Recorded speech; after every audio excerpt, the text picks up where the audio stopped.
Welcome to Nasdaq Trade Talks. I'm your host, Jill Malandrino, global markets reporter at Nasdaq. Joining us at the market site in Times Square, New York City, we have Emmanuel Dowdall. He is the head of North America at IDA Ireland with his 2020 EU outlook. How that's going to impact data flows and regulation as the Brexit conversation is only 2.5 weeks away. It's great to have you back with us at market site. As always, Brexit Day coming up January 31st. This is the big day. Yes, it is.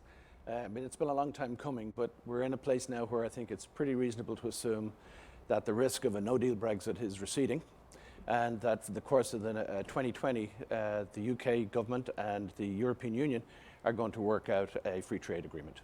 Do you think it will go through relatively smooth, or is there a lot of wrinkles to iron out there? There's a lot of detail. I mean, there is an awful lot of detail. I mean, first and foremost, it has to clear certain hurdles in the UK, and of course then it has to be approved by the European Parliament. But in reality, each stage of it, and there's so much detail, it's an interesting fact to observe, and it's a little early to narrow your options at this stage, and I think the less narrowing of options we do, the better. But there is, in that provision for a transition, which is what it is, a transition period, there is an option there to extend by a couple of years. But nobody really wants that to happen. People want it to be put into law and to move into the next phase. All right, now when you talk about your 2020 EU economic outlook, it has to be difficult forecasting economic projections because there are a lot of variables that are out there. Absolutely. I mean, if ever you looked at a period of time, even in the last 5 years, where instability, change was all what it was all about.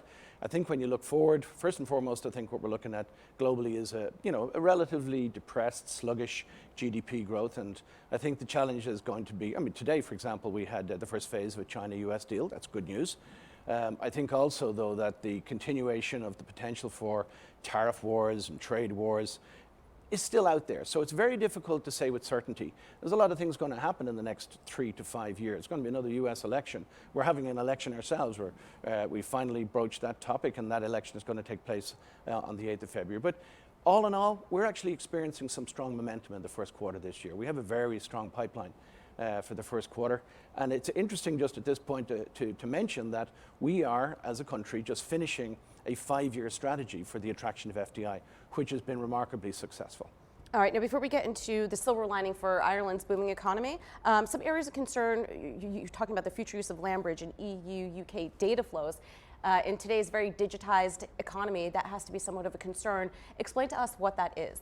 So basically what you're looking at is a country that is taking itself outside the European Union and is going to make it a requirement for those operating from within that country, the UK, to comply with the European regulations. So on the one hand, what you have is a decision to where to plan your next phase of expansion.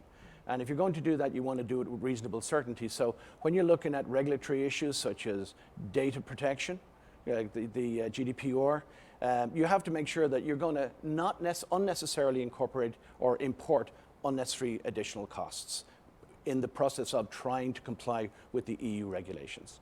So these things are important. Similarly, if companies are going to look to the UK as a land bridge to get either product out to market or get raw materials into where intermediate product so that you complete your manufacturing process, there's a question there as to what that will imply from an additional cost. Companies are already taking significant steps to provide against that, reviewing their supply chains, etc.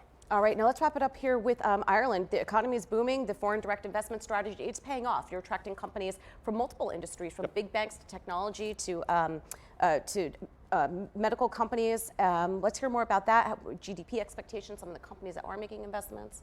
Yeah, I mean, as I mentioned, Jill, we've just come off a period where we've blown all of the targets for the last 5 years absolutely out of the water. We've incremented the number of people employed in Ireland by over 70% from a baseline of 5 years ago. Our strategy going forward, we're just in the process of completing that strategy for launch, is going to be focused around growth and transformation.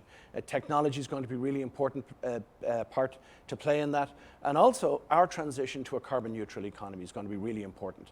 We're looking forward to the challenge. All right, great to have you at the market site as always, and thank you for joining us on Trade Talks. I'm Jill Malandrino, global markets reporter at Nasdaq.